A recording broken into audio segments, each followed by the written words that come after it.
अच्छा, उसकी इतनी मजाल कि आने से इनकार कर दिया और बकवास भी की। और तुमने हाथों में चूड़ियां पहनी हुई थी क्या? उठा कर क्यों नहीं लाए उसे? चौधरी साहब आपका हुक्म नहीं था, वरना दिल तो बड़ा कर रहा था। अब बस बस, हुक्म का बच्चा, जिस काम के लिए भेजा था वो तो करके नहीं आया। ओए, जाओ इसके साथ और उठा के ले आओ उसको, और उसका रिक्शा भी साथ लेके आना। और अगर अब न मिले तो उसकी जो चीज भी हथे लगे उठा लाना। हाँ, अब अगर तुम खाली आए तो तुम्हारा अंजाम बहुत बुरा होगा।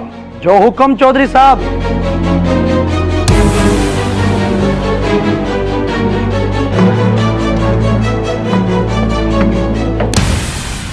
चौधरी साहब, मुझे हैरानी हो रही है, अकमल ने ऐसी हरकत की, आपके बुलाने पे भी नहीं आया। तू परेशान ना हो, तेरी हैरानी को उसकी परेशानी ना बना दिया तो चौधरी जहांगीर मेरा नाम नहीं। बस तू एक बार उसको आ लेने दे यहाँ। जी चौधरी साहब।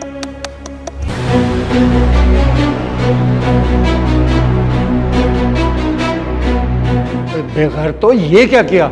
मैंने तुम्हें कहा था अकमल को उठा लाओ, तुम उसकी बीवी को उठा लाए। जैसे आपने तो कहा था खाली हाथ नहीं आना, वो अकमल था नहीं, इसलिए हम उसकी बीवी को ले आए हैं। इस गांव की हर औरत मेरी बहन बेटी है। अब जाओ और इसको इज्जत से छोड़ के आओ।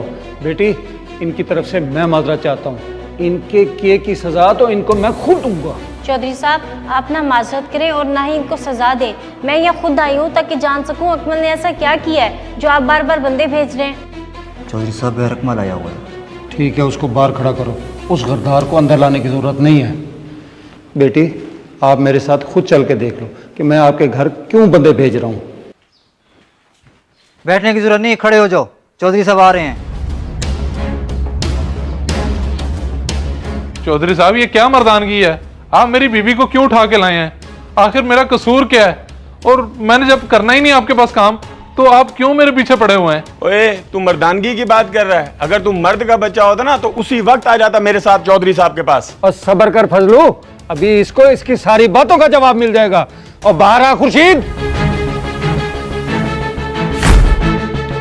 ओ खुर्शीद, देखो जरा इसे गौर से। यही आया था ना तुम्हारे पास गला मंडी, मेरी गंदम चुरा के? जी चौधरी साहब, भला मैं इसको कैसे भूल सकता हूँ, यही तो था, बल्कि मैंने इसे पूछा भी था। अकमल, बोल, अब बोलता क्यों नहीं? कुछ तो बोल अपनी सफाई में। चौधरी साहब, दरअसल बात इस तरह से है, मुझे बड़े अरसे से ना रिक्शे की ख्वाहिश थी।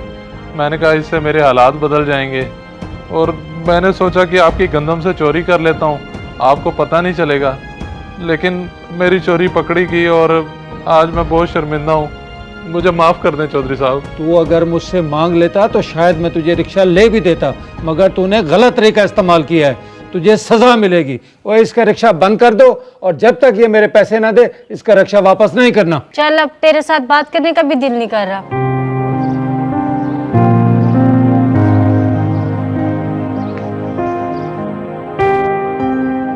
इस वीडियो को लाजमी शेयर करें, हो सकता है आपकी वजह से कोई राह रास्त पे आ जाए।